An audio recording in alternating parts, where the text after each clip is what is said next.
All right. So today's meeting is level design and difficulty. A lot to the topic, even though you might not realize it at first. So we're gonna dive right in. So when it comes to level design and difficulty, the first thing to consider is your game going to be like single player versus environment, like a co-op game against the environment, or is it going to be a player versus player game, or some combination of those? It's important to consider because if you're, doing a player versus player game, you obviously want it to be like everyone has a fair chance, or at least start off with a fair chance, and maybe you can get unlockables that give you a slight boost. But everyone should be able to compete with what they expect to be able to compete with. Whereas with player versus environment, you can make things as easy or as difficult as you want, but the player should be expected to win at some point. It doesn't have to be easy to win. You can die 1,000 times, but they should be expected to win, or like it should be possible to win, unless you're the maker of World of Warcraft and you just make crazy hard bosses and say good luck. But generally you want the player to be able to win somehow, and you can, some weird stuff with player versus environment, you can actually give like varying like equipment or power-ups or weapons or whatever it might be to the players, and let them upgrade their gear to the point where it's overpowered, and it's not a problem because they aren't, like, just because they have the best loadout doesn't mean it's the most fun to play, and they can play these loadouts that aren't the best at beating the game because they can still beat the game with these other loadouts, and they don't have to worry about going up against another player that's just has an advantage over them. So, and that's, I mean, like, there's so much to talk about with level design stuff, and a big part of it is this is obviously going to change how you approach your level drastically. Like a Halo arena is completely different from like a Celeste or Super Mario Bros. Like level 1. So we're gonna be focusing a lot on like more single player or maybe co-ops, things that have progression, not necessarily arena stuff. But obviously, when you are considering those things, you have to take those things into account because you're gonna come up with drastically different levels depending on what you pick. Yeah. So. And with player versus player, there isn't as much to take into account. So, like you said, we're gonna more focus on the player versus environment field. So there's also another thing to consider is what is your player's goal? Is their goal to reach the end of the level and beat the next level? Is it to level yourself up? Is it some side goal like the strawberries in Celeste where literally the only goal of it is to say you got a strawberry or all the strawberries? I think the achievement is like named share it with your friends or something like that, and that's all you get from it. I think maybe you make a better apple pie at then, I'm not sure. Yeah, you make strawberry pie. Get an apple pie for no reason. Oh, did I say apple pie? Throwing them off. Yeah, so all kinds of different motivations to go through, and again, that can be huge thinking about like the Banjo-Kazooie type of game where you're not trying to beat it necessarily, you're just trying to get everything and explore. And then again, like Celeste or Mario, like a big part of it is actually completing the level, going through all of it, whereas that might not be the case with the other games. So that's why a lot of this stuff is the important things to consider first, because it's really going to pare down what you should be looking for at your level. And then there's other games like RPG games a lot of times will have just leveling up being one of your main goals, is to level up. So you're gonna players will go to corners and whatnot just because they think there's a chance of leveling up, or they'll see a monster and they'll go kill it rather than avoid it because they get rewarded for killing it, and something like that. Okay, so Now that you've figured that out, you got to consider what kind of level you want to make. And I know for me, this is kind of similar to our brainstorming talk. Like, I get inspired by a lot, and that sort of drives like what kind of theme I want, what I want out of it. And that can be super useful. Think about your theme first, because then you can sort of come up with like enemy ideas. You can even twist your mechanics a little bit. Like for instance, Super Mario Sunshine, it's like all tropically themed and stuff. It ties to things like a squid monster where you're like pulling tentacles out of him. Like, it's just kind of cool and weird, but because they already had the idea of like a tropical environment, they're like, all right, what's tropical? Well, we could have a squid enemy, I suppose. I mean, they already had blooper, but They already had blooper. Bigger blooper. Oh, I guess they did. They made it a bigger blooper. But they made him bigger, and it made sense. Yeah. Heck, you could even think about that. You could be like, I have this old asset. That still makes sense. Just throw that in here. Yeah, in Rico Harbor, one of the primary enemies is also just normal-sized bloopers. That's just a really big one. Some of them you can ride on. Some of them are enemies. It's just, I don't know, bloopers are just doing their own thing. Yeah, and that's even a great point. They were like, we have bloopers. People expect bloopers. What should we do with them? Maybe you can ride them. That'd be fun, like just to do that. So that your theme can kind of like come up with mechanics.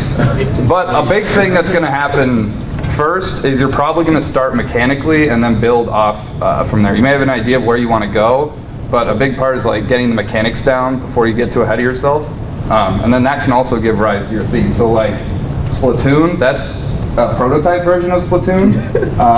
If you've ever seen Splatoon, it's very different, a lot more colorful than that.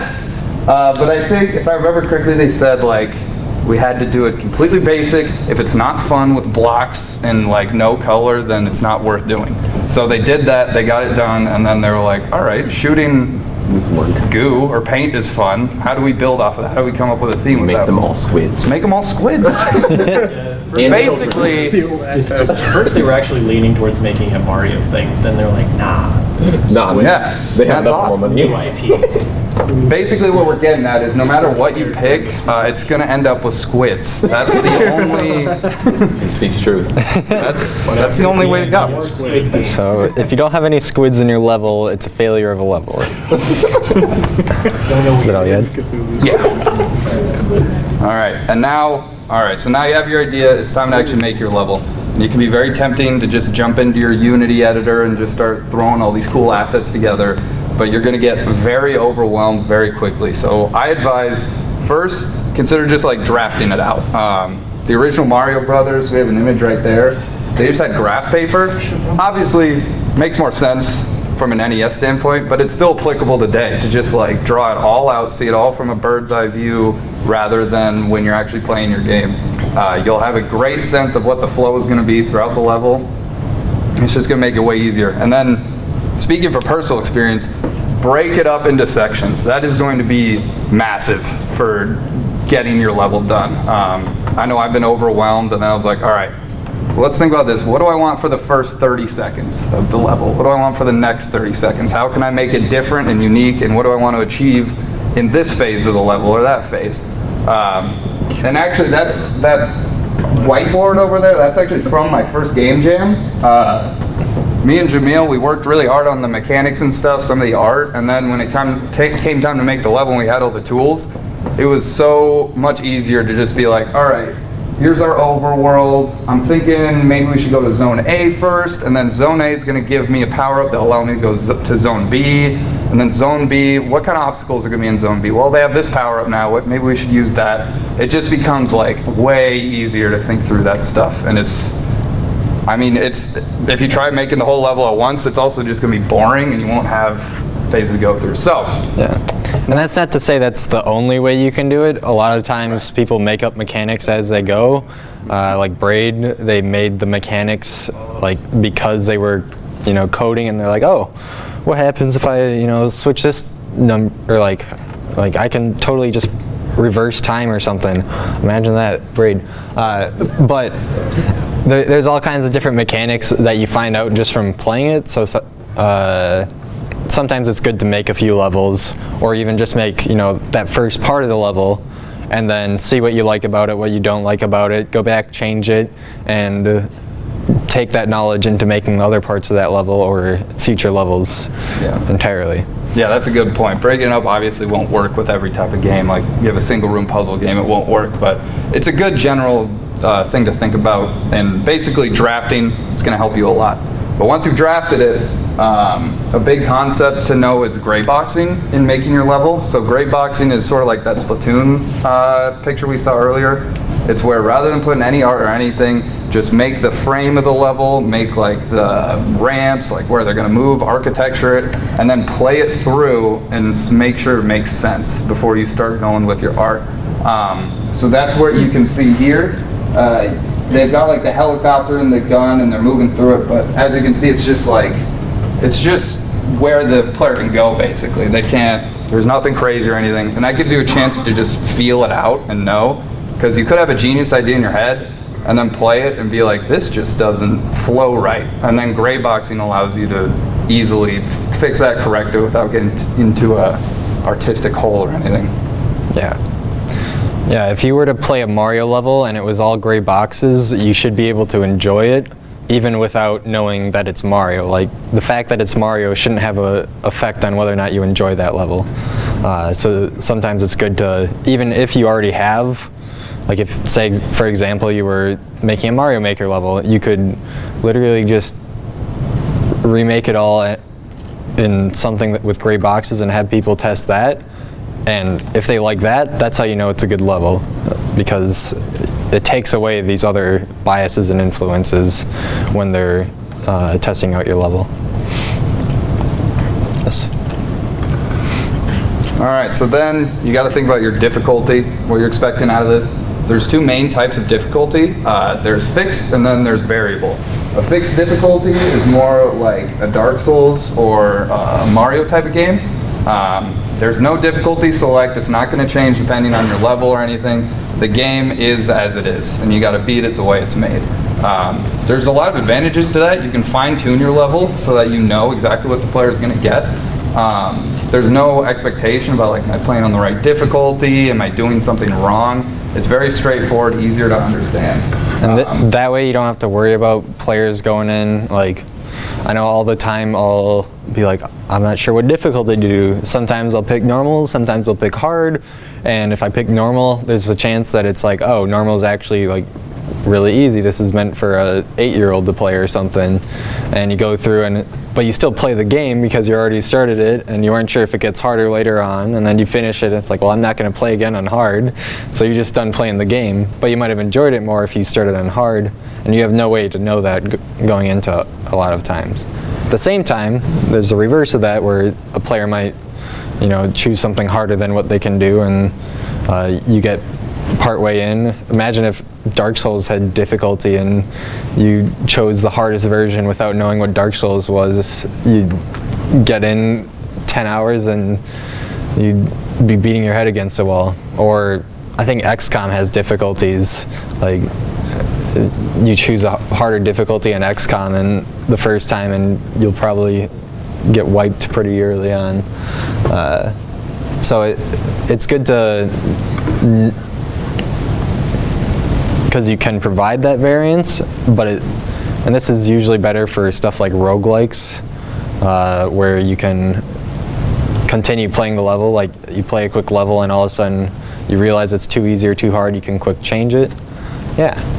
Okay, this is a weirdly specific example for where on this scale is like some kind of a game that allows you to replay a level at a harder difficulty for more rewards. Like, normally you should play it at like I don't know, maybe easy or normal, but then once you beat it, then you can go back and play it on a harder mode for like more points. Kind of thinking, has anyone played Kingdom Rush? I haven't played Kingdom Rush, but I know that a similar system is in the Kirby Star Allies and the new Super Smash Brothers. Yeah. Borderlands 2. Or Diddy Kong Racing.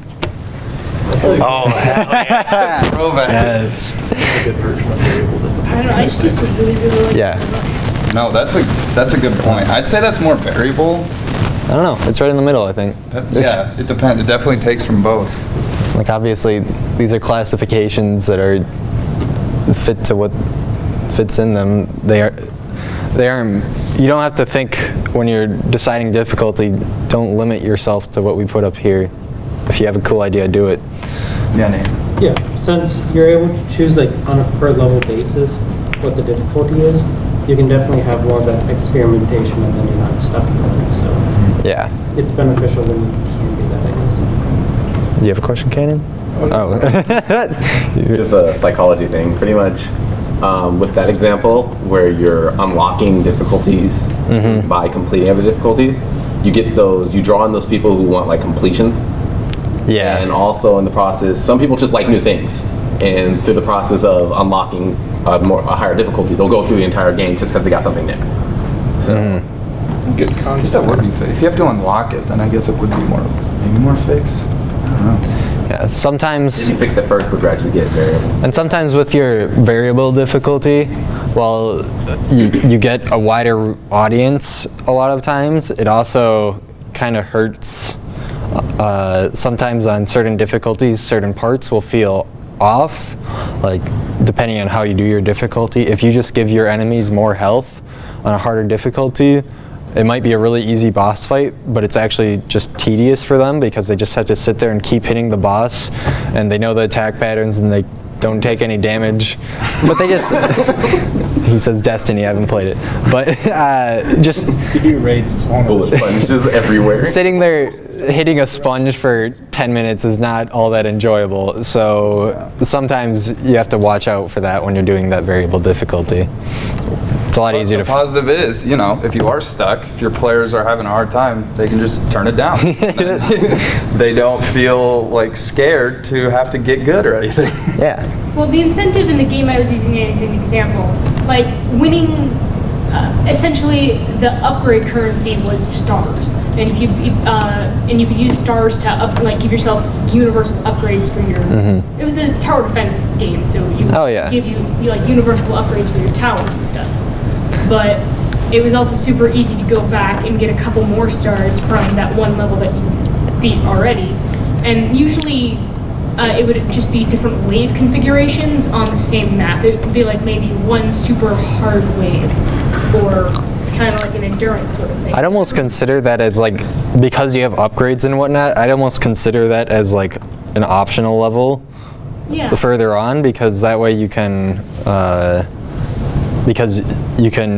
beat it once, get a little bit of upgrades, and then further on you have more upgrades from other levels as well. So you go on and now it's like harder than, after level 5 you go back and do version 2 of level 1, and maybe that's essentially level 6, but you don't say that. So I don't know.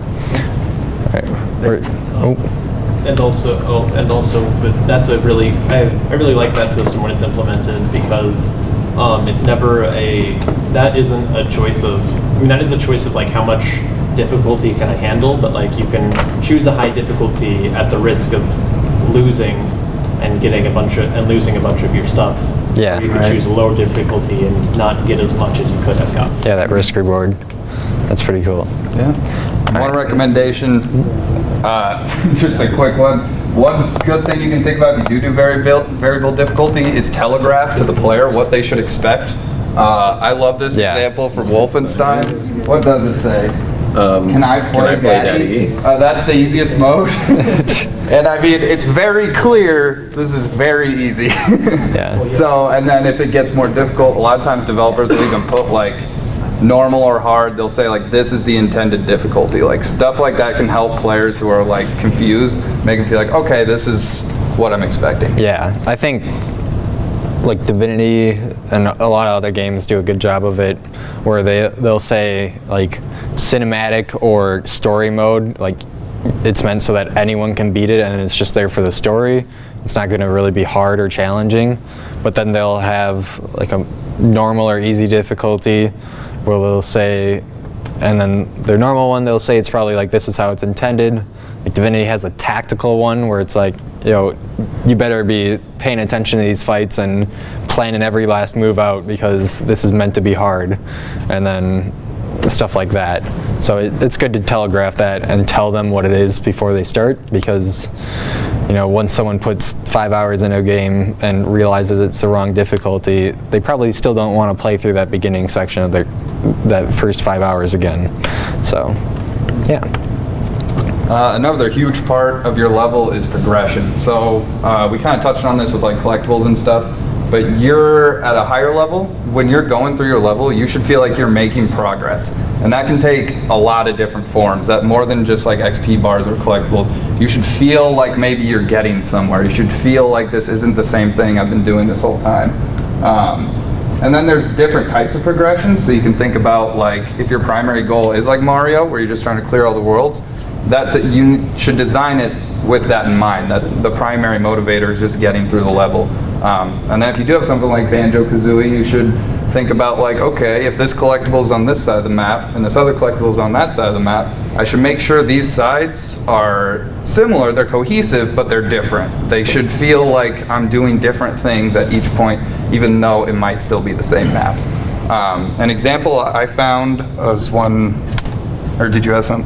No, go for it. All right. I love this. Mega Man X is like one of my favorites. I think it's so smart, but this is a great example of exactly the different types of progression you can get. This is Chill Penguin stage, first stage. You can see first you start out, it's pretty basic, it's pretty standard. There's not a ton of like crazy obstacles or anything.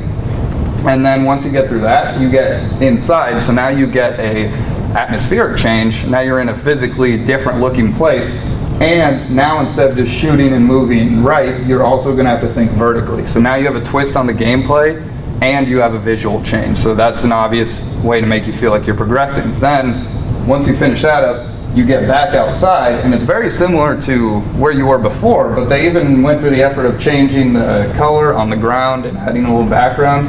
But to really put it into effect, they add the twist of now you have the mech suit. So now the mechanics are changing up. So now there's progression both visually and mechanically to keep it interesting. And then obviously finally you fight Chill Penguin, and that's just the way you're fighting has completely changed. So all throughout that level, there's so much different progression going on that it'd be hard to get bored because anything could happen next.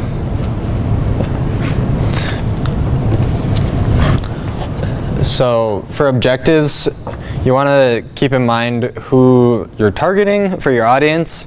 If you're, making a Mario game, you should probably make sure that your audience is a very wide and probably a little bit more leaning on the casual side, and you want your difficulty progression to compensate for this.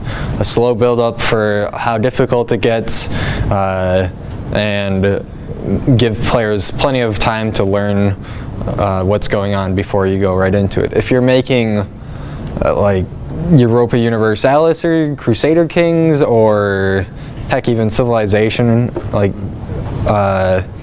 any of those games where you expect anyone or Factorio, any of those games, anyone that's playing it is already knows what they're in for, and so you can just ramp the difficulty right up because you know that they're going to be invested and spend the time to learn it, and that way you can keep the more hardcore players interested and really enjoy the game to the full potential that way. Yeah. What does Civ have, 10 difficulties or something? Yeah. And the normal is 4. It's you can tell they have a hardcore, you can tell that they have their normal people that Economics. need to be way down on the scale, that they have there's hardcore people who just want to crank that up as much as possible. I came to make money in the player war. Civilization is a good example of a really lazy difficulty system. They're all right, so you have harder difficulty? All right, let's just give them cheats. They get more resources. Good luck fighting against them, I guess. A difficulty of 4, and then just 12. Should be a giant jump. You don't get to pick in between. Whoa. Yeah, and if you go below the normal one, they just take the knees out. They handicap them. I don't know if anybody. You have to work with a handicapped army. I don't know if anybody remembers this, but Paragon was a game at some point, and their co-op versus bots was horrendous on hard mode. Me and my friends remember crapping our pants because Revenant literally just looked at us wrong. Basic attacked us twice at level 1 and we died. Same thing, like the AI is such precise, they know everything. And so the way they made it harder was just by making the bots stronger. Yeah. Or like COD or Halo, where there's just grenades everywhere. Just there's a grenade. Oh, I'm stuck. I'm dead. That's a lot. Oh, There's another.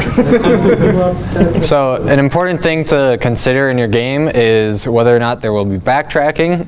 Generally, if you're unsure about this and you have the option, just don't have backtracking, or make your backtracking instantaneous, because it can be hard to do backtracking right.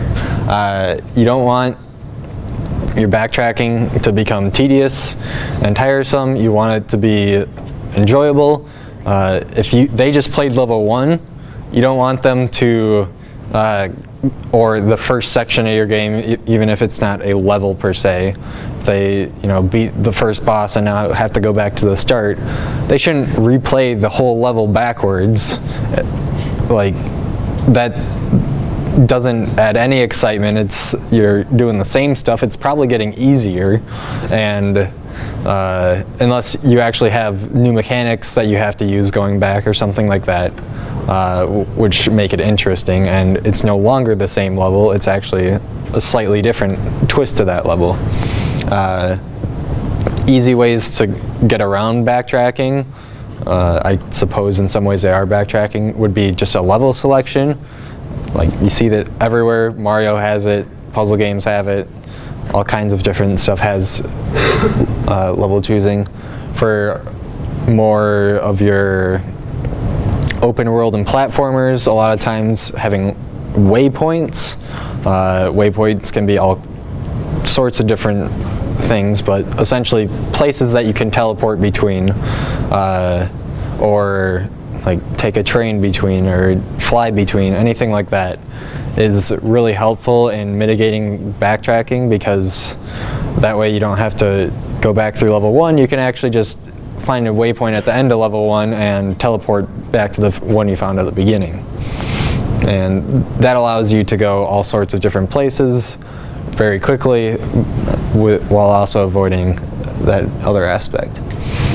Yeah, and think about what's that progression again, and what your player's being motivated by. Because like, I know Breath of the Wild has waypoints and stuff, but it also doesn't unveil all the map. So you almost feel like maybe I should just go into where I haven't been. There's got to be something there, because a big motivator is the exploration. So think about how you can drive your player to where they need to be, and then you can mitigate some of that backtracking. Yeah, and it's important too, if you are going to have backtracking, don't make the part that they constantly go back and forth between the hardest part of your game. Don't make it like bullet hell or a like parkour maze that they have to go through every half an hour. Like, no one wants to do that a 20th time. A good rule of thumb, if your players no longer want or to go backtrack, even though it's beneficial to them, it's bad in a sense. Don't put it back level there. design. Yeah. Forward. I mean, okay, Forward sure, if there's one coin at the beginning of the level and they want to backtrack to go get that one coin that they missed, that's on them. But if they're like, yo, I know there's a power up, I'm gonna walk backwards all the way through the level and get this power up a second time so I re-get ammo and then walk all the way back. Like, it shouldn't be beneficial to your player to backtrack that much. Whether you should try to think of ways to design your game so that your player doesn't have to do that kind of stuff. Obviously, it's a very hard thing to do in certain types of games, and sometimes you just have to do with the best that you got. One example of a very good game that has what I would consider bad backtracking would be Binding of Isaac. You'll see in the upper right is the map, and the lighter one is where the lighter square is where the player is. Imagine if the player was at 1 heart right now and they were about to go into this boss fight. They'd probably want to make sure that they get as much health as they can before they go to the boss fight. So they'd have to go back through the entire map and pick up all those different hearts there to gear up before they go to the boss fight. But some people might just say, I don't want to have to waste 2 minutes going back through the map. I'm just going to go in with 1 heart because it's tedious. No one wants to do that. And on top of that, the spikes are still in all these rooms, so you could go back a different level. You know you already killed all the enemies, but then you walk onto a spike and you're dead, and you're like, well, there goes the last 20 minutes of my life. Died to a spike while trying to get an extra heart. Unfortunate. Yeah. In general, I'd say try to avoid stuff like that because it doesn't make for a very pleasant experience when it happens all the time. Yeah. Anyone else have anything to comment on that? It's a good game. It is a good game. I 100%ed Rebirth. And then Afterbirth came out the next day and I'm like, nope. Too much of my life. Just Enter the Gungeon, I believe did it right, where you can teleport around. Yeah. In like any room that has meaning or could have meaning, there's a teleporter in it. Exactly. Yeah, Enter the Gungeon I think was a great example of that. Indie games, cool. What's your game? Skyrim's an interesting example where like every single dungeon has like at the very end like, oh, well, here we go outside, and like while that's a good thing a lot of the times, it does kind of get like, oh, well, I guess I'm just leaving now immediately. Yeah. Just come in this way. I just murdered all these people. It's like, well, just killed all of those undead. The leader of the Thieves Guild now, I guess. Yeah, that's Gonna walk out this door. You could also think about like making your movement fun or quicker. The one that I played, this game called Oxenfree. If anyone's ever played that, super cool, but it's like a story-based game and you move pretty slow. And it was so awesome, but there were like some notes you could collect. Oh, no. And me and my buddies were like, we gotta get the good ending.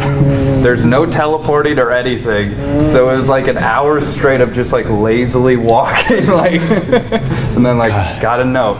Okay, where to next? Other side of the map? You gotta be kidding me.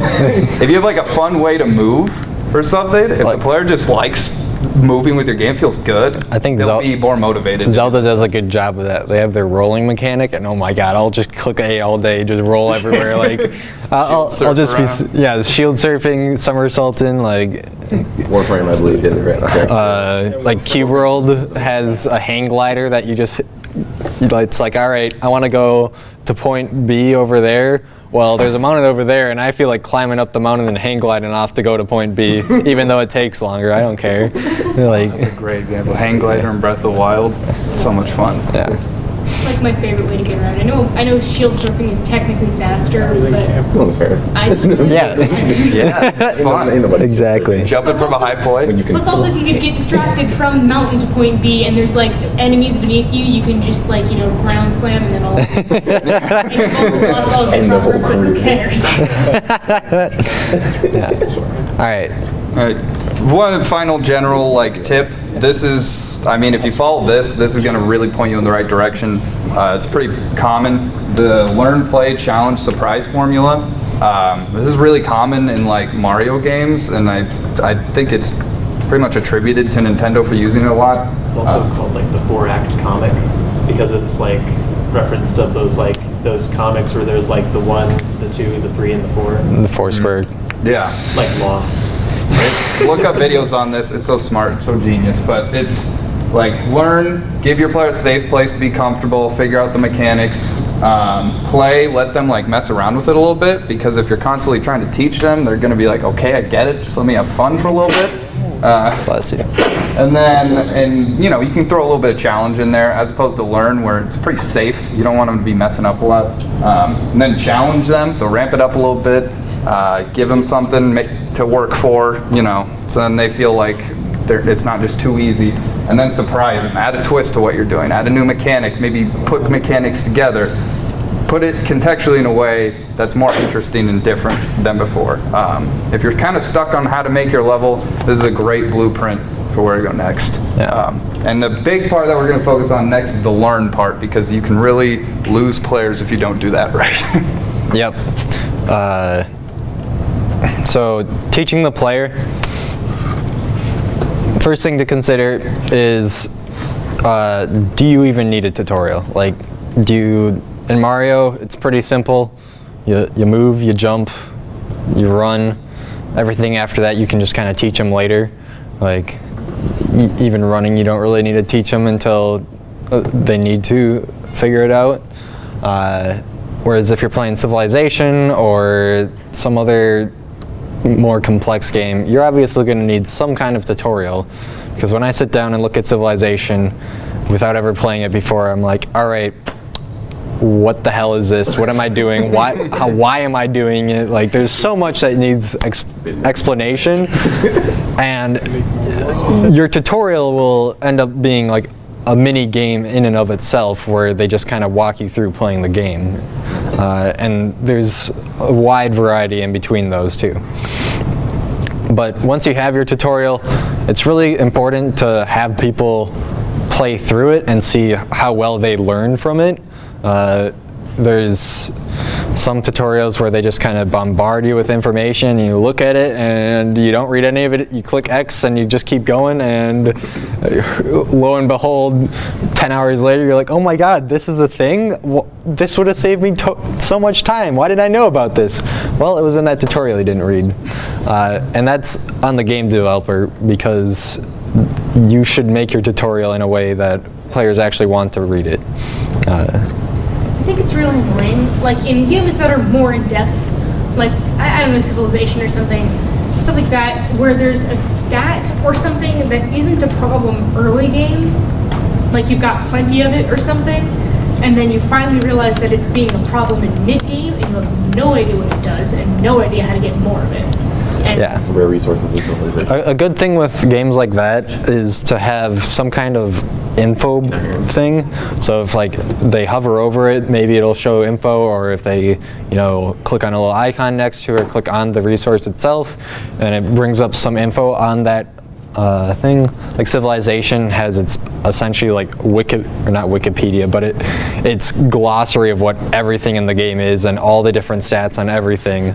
And you don't need to ever look at that while you're playing the game, but say, like, what the heck does this do? I've never seen this unit before. What is he gonna, stab me with a spear? Is he gonna drop a nuke on me? I don't know. I just want to say one of the coolest things I've seen in a video game, I think, ever, was Black Desert Online. They literally have a tab to their Wikipedia page in the game. It was like, these people know what's good. Honestly, like Monster Hunter is like that for me. It's like, I'm not listening to your tutorial. Like, Google's gonna tell me a lot easier. One general thing is, I don't know if you're going to get to this later, but one general good idea is to just kind of like show one thing at a time. So like with like a resource that isn't a problem right now, but is a problem later, it should like have different like set stages where all of a sudden, okay, you're dealing with this, then next stage, you now need to deal with this. I'm not explaining. You mean. Yeah. Don't give too many stats at once, especially if there's really important ones that you won't understand until it's mid-game. Let the player master one thing and then show them. Yeah, so an example with what you were saying before, like if you have this item, or say you have prestige or some resource that doesn't matter until later, well maybe like once your prestige drops down to a threshold where you should start looking at it, maybe that's when you should say, oh hey, look, your prestige is dropping. Make sure you're paying attention to it. This is what it does. This is how you keep it up and whatnot. What I was going to say is I think the best tutorials I've ever seen, I don't know, some people might not agree with me, but I really like the tutorial system in Factorio. Like, there's there's like this weird single player story mode that I don't think anyone's ever played. But then also in the sandbox mode, which is what people came for, not sandbox, but like free, there's only one objective. Mess around it's really vague. But there's like tutorials in game for like some of the more mid-level stuff, and you're like, wow, I just unlocked trains. I don't know how they work. And then with only a little bit of digging, you find an entire, essentially, mini game that pauses your game and gives you an entire like lesson on how to do trains, and it's great. Yeah, that's a really good example. I think Shovel Knight kind of does that. If you get like a new little ability, it'll take you to like a mini level that'll challenge specifically that ability. So then it's like you really learn it because it's contextualized the right way. I really like that idea of like breaking it up and then letting you like play in sort of like a sandbox way. So then you can just experiment with it without everything else holding you back. All right, so tutorials, seeing how we're talking about them, it's good to keep it as simple as possible. You want your player to actually read through it, and you want to make sure that you only go over what players need to know. We've already touched on that, but like if you're playing Mario, teach them how to move and jump. Don't teach them how to spin when they have a certain hat on. Teach them that when they pick up that hat. And don't worry about shooting fireballs until they pick up a fire flower, because when the player starts at the very beginning, it doesn't matter. They're not going to remember how to shoot a fireball when they can't even shoot fireballs at the beginning. They're going to remember it when they have a fireball to shoot and actually do it. So teach your players by actually having them do something. So like Cuphead, just puts their tutorial right into the world space. They have it so that when you get to the point where you need to jump, they teach you how to jump. And then when you get to the point where you need to dash, they teach you how to dash, and it'll keep going on like that. So whenever something comes up, you'll find it in the background. Binding of Isaac, which is a roguelike, so every time you die, you go right back to the beginning. At the beginning of every game, I guess, the first room you're in, there's no enemies, and it just tells you like how to move, how to drop bombs, and a couple other things like how to shoot. And if you forget and you go to the next room and you die and you're like, oh shoot, I forgot how to make bombs, click restart and it's like, oh, that's how I make bombs. Like, it's that simple. So there's a lot of different good ways you can do that. Then that is not a tutorial. Please don't make your tutorial one of these, because no one's gonna open their game, see this, read it all, remember it all.